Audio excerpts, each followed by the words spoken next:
नमस्कार, मैं हूं आपके साथ शगुफ्ता साहिल देव। जीएनटी स्पेशल में आप देख रहे हैं लोकसभा के चुनावी दंगल का हाल। अब से कुछ ही घंटों में लोकतंत्र के महापर्व का आगाज होने जा रहा है। कल यानी 19 अप्रैल को लोकसभा चुनाव के पहले चरण के लिए मतदान होना है। पहले चरण में 21 राज्यों की 102 सीटों पर चुनाव होने जा रहा है। इन 102 सीटों में तमिलनाडु की 39, राजस्थान की 12, उत्तर प्रदेश की 8, मध्य प्रदेश की 6, उत्तराखंड की 5, बिहार, महाराष्ट्र और असम की 5-5, बिहार की 4, पश्चिम बंगाल की 3, मेघालय और अरुणाचल की 2-2 सीट पर चुनाव होगा। इसके अलावा मणिपुर की दोनों सीटों के कुछ क्षेत्रों में चुनाव होगा, जबकि पुडुचेरी, मिजोरम, लक्षद्वीप, सिक्किम, त्रिपुरा, नागालैंड, अंडमान निकोबार, छत्तीसगढ़ और जम्मू कश्मीर की एक-एक सीट पर चुनाव होने जा रहा है। अब बात उन महारथियों की कर लेते हैं जो लोकसभा के पहले ही चरण में अपनी दावेदारी पेश करने जा रहे हैं। पहले चरण के मैच में उतरे खिलाड़ियों में सबसे बड़ा नाम है नितिन गडकरी का। नितिन गडकरी नागपुर से चुनावी समर में उतरे हैं। इसी तरह अरुणाचल पश्चिम से किरण रिजिजू मैदान में हैं, तो वहीं डिब्रूगढ़ से सर्बानंद सोनोवाल मैदान में उतरे हैं। मुजफ्फरनगर से संजीव बालियान तो उधमपुर से जितेंद्र सिंह दांव लगा रहे हैं। इसी तरह अलवर से भूपेंद्र यादव मैदान में आपको दिखाई देंगे। राजस्थान से बीकानेर से अर्जुन राम मेघवाल हुंकार भरने के लिए तैयार हैं। इसके अलावा नीलगिरी से एल मुरुगन, हरिद्वार से त्रिवेंद्र रावत, त्रिपुरा पश्चिम से विप्लव देव, कोयम्बटूर से के अन्नामलाई और चेन्नई दक्षिण से तमिल साई सुंदरराजन चुनावी मैदान में हुंकार भरने के लिए तैयार हैं। तो कल सुबह से आपको अपने मताधिकार का इस्तेमाल करना है। अगर कोई जरूरी काम है, कहीं जाने का प्लान है, घर पर मेहमान आ रहे हैं या ऐसे किसी भी वजह से आप वोट देने को लेकर थोड़ी सी असमंजस में हैं या कश्मकश में हैं जिसे टाला जा सकता है, तो आज हमारे पास आपके लिए एक ऐसी तस्वीर है जिसे देखने के बाद आप वोट ना डालने की कोई वजह या कोई बहाना खोज नहीं पाएंगे। ये तस्वीर आई है यूपी के गोंडा से सामने, जहां इस बार 600 से ज्यादा सुपर दादा दादी वोट डालने जा रहे हैं।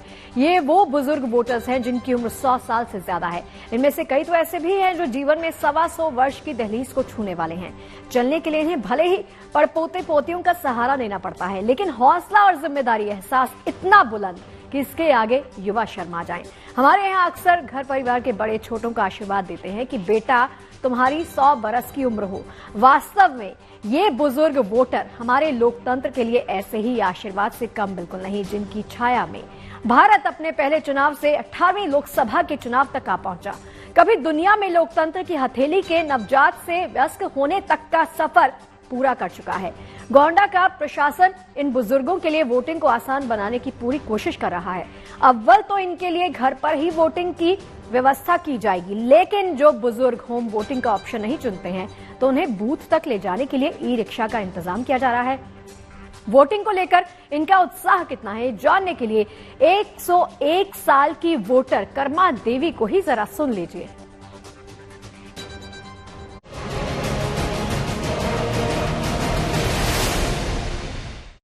अम्मा वोट डालने जाएंगी अब की? हाँ, वोट डालो।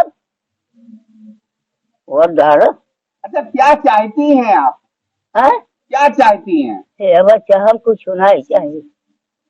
हमें बस भी और भोजन और भी धोती बस और मंडल चाहिए कुछ। हम लालन नहीं कही बच्चा कहा करब 4 दिन से जिंदगी हम कहा करब। मैं कुछ होना चाहिए वोट डाला चाहे सजनी का और लेके आए।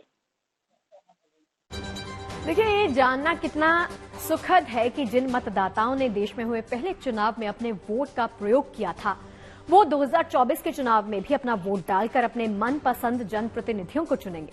अगर वोटिंग के लिए घर से निकलने में आलस कर रहे हैं तो इससे बड़ी इंस्पिरेशन बिल्कुल नहीं हो सकती। वैसे प्रेरणा देने वाली एक खबर यूपी के संभल से भी सामने आई है। उत्तर प्रदेश के संभल जिले के अलग अलग थानों में 600 हिस्ट्री शीटर्स ने चुनाव में गड़बड़ी नहीं करने और दूसरे किसी को भी गड़बड़ी नहीं करने देने की कसम खिलवाई। इस दौरान हिस्ट्री शीटर्स ने भी हाथ उठाकर शपथ ले ली कि वो आगामी चुनाव में किसी भी हाल में गड़बड़ी होने नहीं देंगे।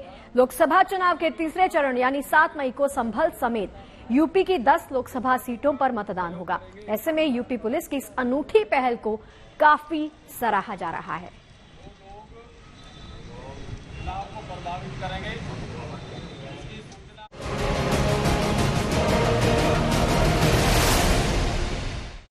वोट फॉर गुड में अब बात अलबेले प्रचार की कर लेते हैं। पहले चरण के लिए कि भले ही प्रचार कल थम गया था, लेकिन बाकी 6 चरणों के दावेदार जमकर जोर लगा रहे हैं। चुनावी मैदान में उतरे नेताओं के तो रंग ढंग ही बड़े निराले हैं।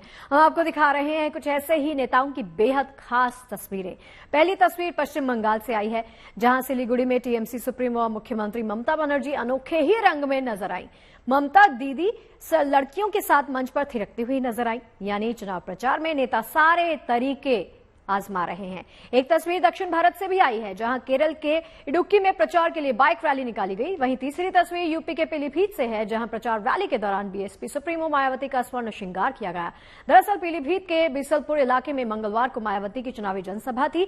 इस दौरान यूपी के पूर्व मंत्री और पीलीभीत बहेड़ी लोकसभा सीट से बीएसपी के उम्मीदवार अनीस अहमद खान ने अपनी पार्टी की मुखिया मायावती का स्वागत चुनावी मंच पर सोने का मुकुट देकर किया, तो कहीं हिमाचल के भरमौर में कंगना चुनावी चाय बनाती हुई नजर आई। कुल मिलाकर तस्वीर ये कह रही है कि उम्मीदवार अपने चुनाव प्रचार में वोटर्स को लुभाने के लिए कोई कोर कसर छोड़ना नहीं चाहते।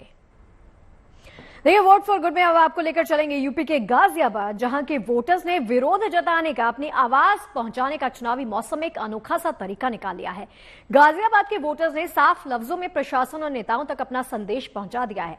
संदेश है कि हमें अगर अपनी जिम्मेदारी याद है तो आप अपनी जिम्मेदारी कैसे भूल सकते हैं। दरअसल गाजियाबाद की कई सोसाइटीज में लोग सालों से अपने मकानों की रजिस्ट्री का इंतजार कर रहे हैं। इस बार चुनाव से पहले यहां के लोगों ने no registry still we vote campaign शुरू कर दिया है। मतलब साफ है, हम तुम्हें वोट देंगे, तुम हमें घर का हक दो।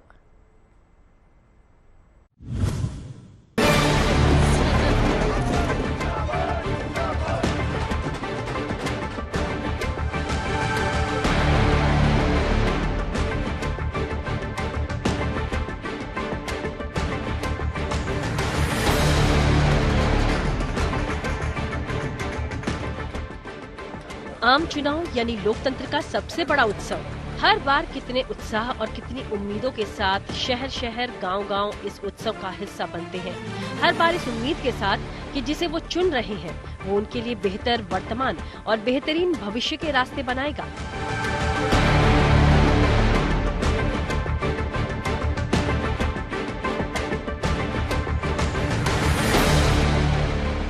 लेकिन भविष्य की क्या बात और कल की कौन सी उम्मीद, जब वर्तमान ही दरबदर है। रोटी और कपड़े के बाद घर को इंसान की तीसरी बुनियादी जरूरत माना जाता है, तभी तो अपने सपनों का एक घर बनाना कितने लोगों की जिंदगी का सपना होता है। लेकिन देश की राजधानी से सटे गाजियाबाद में जिंदगी भर की कमाई लगाकर भी लोगों का ये सपना पूरा नहीं हो पा रहा। इस अधूरे सपने की कसक अब लोकसभा चुनाव में सुनाई दे रही है।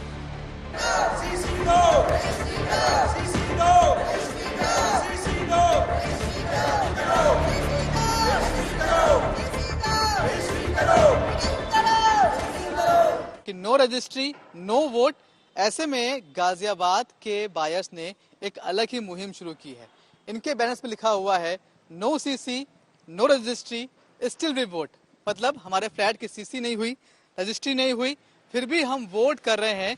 जब हम अपनी जिम्मेदारी निभा रहे हैं तो सरकार को भी आगे आकर अपनी जिम्मेदारी पूरी करनी चाहिए। हमारे इन फ्लैटों की रजिस्ट्री करवानी चाहिए। नोएडा के फ्लैट बायर्स ने मुहिम चलाई थी कि उनके फ्लैटों की रजिस्ट्री नहीं हो रही है, इसलिए वो लोग वोट ही नहीं करेंगे। लेकिन यहाँ पर तस्वीर दूसरी है। सिर उठाकर आप गाजियाबाद का आसमान देखेंगे तो सैकड़ों ऊंची इमारतें आपको नजर आएंगी। इमारतों में लोगों के रहने के निशान भी दिखेंगे। सालों से ये लोग यहाँ रह रहे हैं, लेकिन अब तक इनके घरों की रजिस्ट्री नहीं हो पाई है। इसी से परेशान लोगों ने यहाँ no registry still we vote campaign की शुरुआत की है, जिसका मकसद अपना कर्तव्य निभाकर सरकार को उनके कर्तव्य की याद दिलाना है। जब अपना कर्तव्य निभा रहे हैं तो सरकार भी अपना कर्तव्य निभाए। हम लोग पिछले 14 साल से अब ऑलमोस्ट यहाँ पे हो गया है, जब से हमने परचेज किया है अपना फ्लैट। हमें 2014 में मिलना था, 2019 में जाके हमने बड़े रिक्वेस्ट करके, मिन्नत करके अपने बिल्डर से हमने अपना ये घर लिया। ठीक है, उसके बावजूद आज 5 साल हो गए हैं। 5 साल में कोई सीसी का कोई चर्चा नहीं है, रजिस्ट्री नहीं मिल रही है। ठीक है, पावर बैकअप नहीं है और बहुत सारी ऐसी सुविधाएं हैं जो हमें मिलनी चाहिए, नहीं मिल पा रही है। गाजियाबाद की इन सोसाइटीज में रजिस्ट्री न होने की मुख्य वजह है सीसी यानी कंप्लीशन सर्टिफिकेट का न मिल पाना। किसी भी सोसाइटी को सीसी तब ही मिलता है जब तय मानकों के आधार पर उसका काम पूरा हो जाता है। कंप्लीशन सर्टिफिकेट ये बिल्डर को तब मिलता है जब बिल्डर के सारे ड्यूज अथॉरिटीज में क्लियर होते हैं, मतलब कोई बकाया नहीं होता है, सोसाइटी में हर तरीके से कोई ऑब्जेक्शन नहीं होता, मतलब कि फायर के इंतजाम सारे हैं, तब उसे सीसी दिया जाता है, कंप्लीशन सर्टिफिकेट की सोसाइटी रहने के लिए तैयार है। ओसी तब मिलता है जब सोसाइटी को ये परमिशन मिल जाती है बिल्डर को कि वो यहाँ पर अब अपने लोगों को बुला सकती है, फ्लैट का जो पोजीशन है वो दे सकती है। लेकिन आप सोचिए कि सीसी ही नहीं हुई, ओसी भी नहीं हुई, उसके बावजूद लोग यहाँ आकर बड़ी मुश्किलों में रह रहे हैं। सीसी और रजिस्ट्री न होने के चलते दिल्ली एनसीआर में रहते हुए भी इस इलाके के लोगों तक अब भी कई बुनियादी सुविधाएं पहुंच नहीं पाई हैं। हक मिलने का इंतजार अगर इतना लंबा चला तो उम्मीद मध्यम होकर पहले मायूसी और फिर नाराजगी की उसी तस्वीर में ढलने लगती है जो गाजियाबाद में चुनाव से पहले नजर आ रही है। 2014 से ये मुहिम चली हुई है, बिल्डर से कंटिन्यूसली बात हो रही है और हमारे बिल्डर ऐसे हैं कि वो हमें सिर्फ गोल गोल घुमा देते हैं। 1.5 साल पहले उनसे हमने बात करना शुरू किया एसटीपी के लिए, सीवेज ट्रीटमेंट प्लांट के लिए, जो कि सबसे जरूरी एक चीज है जिसके बगैर सीसी हो भी नहीं सकती है। वो कह रहे हैं उनके पास सारी मशीनरी है पर वो स्टार्ट नहीं कर रहे हैं एसटीपी। कि हमने सब इतना पैसा भी दे रखा है बिल्डर के लिए और वो हमारा घर नहीं है। ईएमआई भी चल रही होगी आपकी? हाँ जी, बिल्कुल चल रही है। और उन्होंने कहा स्विमिंग पूल भी होगा, मंदिर भी होगा, कुछ नहीं है। स्विमिंग पूल भी होगा, मंदिर भी होगा, बच्चों को खेलने का स्थान भी होगा, कुछ नहीं है।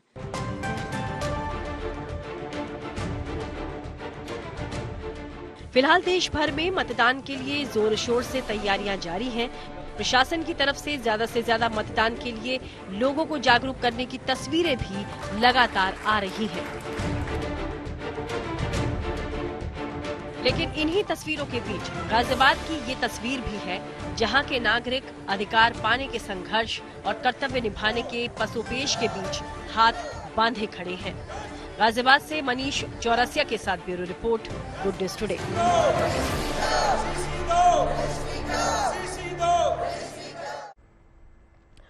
वोट फॉर गुड में अब बात नेताओं के टेम्पर रन की करते हैं। मौका लोकसभा चुनाव का है तो जगह जगह तमाम पार्टियों के बड़े नेता और उम्मीदवार देवी देवताओं की शरण में जा रहे हैं, पूजा पाठ करते दिखाई दे रहे हैं ताकि भगवान का आशीर्वाद मिले, चुनावी बेड़ा आसानी से पार हो जाए। देखिए खास तस्वीरें जो हम आपके लिए लेकर आए हैं। एक तस्वीर पश्चिम बंगाल से आई है। यहाँ के पश्चिमी मेदिनीपुर में टीएमसी उम्मीदवार रामनवमी के जुलूस में पद यात्रा करते और वोट मांगते दिखे, तो वहीं झारखंड में अपनी पार्टी के लिए प्रचार कर रहे सीएम चंपाई सोरेन ने रांची में मंदिर जाकर पूजा अर्चना की, देवी देवताओं से जीत का आशीर्वाद मांगा। संबलपुर में बीजेपी नेता और उम्मीदवार धर्मेंद्र प्रधान ने रामचंडी मंदिर जाकर जीत के लिए उपासना की। एक और खास तस्वीर पुणे से आई है। यहां एनसीपी अजित पवार गुट की बारामती सीट पर उम्मीदवार सुनेत्रा पवार मशहूर दगड़ू शेठ गणपति के दरबार में दर्शन करने के लिए पहुंची। वहीं देहरादून में सीएम पुष्कर सिंह धामी चुनाव प्रचार के दरमियान सिद्धिदात्री मंदिर जा पहुंचे, तो दिल्ली में चांदनी चौक लोकसभा सीट से कांग्रेस के प्रत्याशी जयप्रकाश अग्रवाल गौरी शंकर मंदिर पहुंचे, जहां पूजा आराधना करते हुए उन्होंने चुनाव में जीत के लिए प्रार्थना की। वैसे एक और प्रत्याशी हैं जो इन दिनों जीत के लिए मंदिर माथा टेकते नजर आ रहे हैं, आइए आपको दिखाते हैं।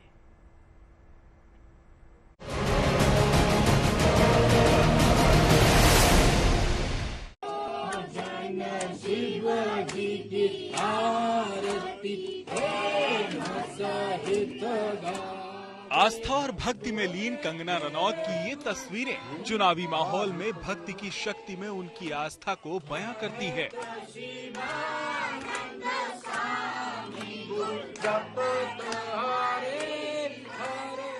पारंपरिक पोशाक में बाबा भोलेनाथ के दरबार में पहुंची बॉलीवुड की क्वीन का ये अंदाज सभी के लिए जुदा हो सकता है।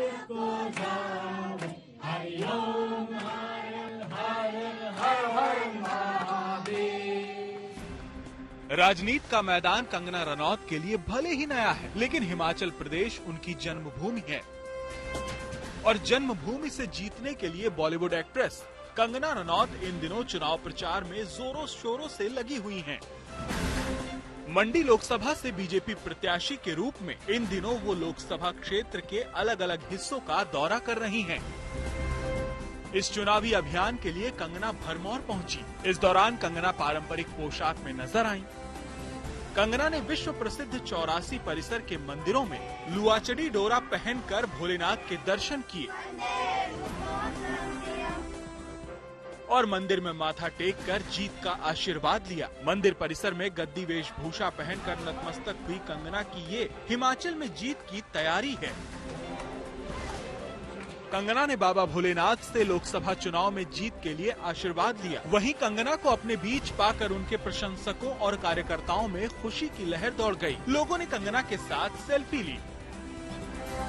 कंगना की पोशाक चुनावी लिहाज से बेहद खास है। इसे गद्दी समुदाय की महिलाएं पहनती हैं। इस पारंपरिक वेशभूषा के साथ कंगना ने गहने भी गदियाली ही पहने हुए थे। ये कुछ इसी तरह है जैसे 2022 में प्रधानमंत्री नरेंद्र मोदी ने भी केदारनाथ पूजा के दौरान चंबा का पारंपरिक चोला डोरा पहना था, जिसे पुरुष पहनते हैं। हिमाचल प्रदेश में 4 लोकसभा सीटें हमीरपुर, मंडी, शिमला और कांगड़ा हैं। साल 2019 में बीजेपी ने 4 सीटें जीती थी। इस बार भी बीजेपी इस रिकॉर्ड को कायम रखना चाहती है, जिसके लिए उम्मीदवार भी चुनावी मैदान में जोरों शोरों से जुटे हुए हैं। Bureau report, good news today. देखिए, आलस को छोड़ दीजिए क्योंकि आपके पास अभी भी मौका है इस महा उत्सव में शरीक होने के लिए। लोकतंत्र का महापर्व है, उठिए और शामिल हो जाइए इसमें। फिलहाल हमें इजाजत दीजिए। आप देखते रहिए गुड न्यूज टुडे। नमस्कार।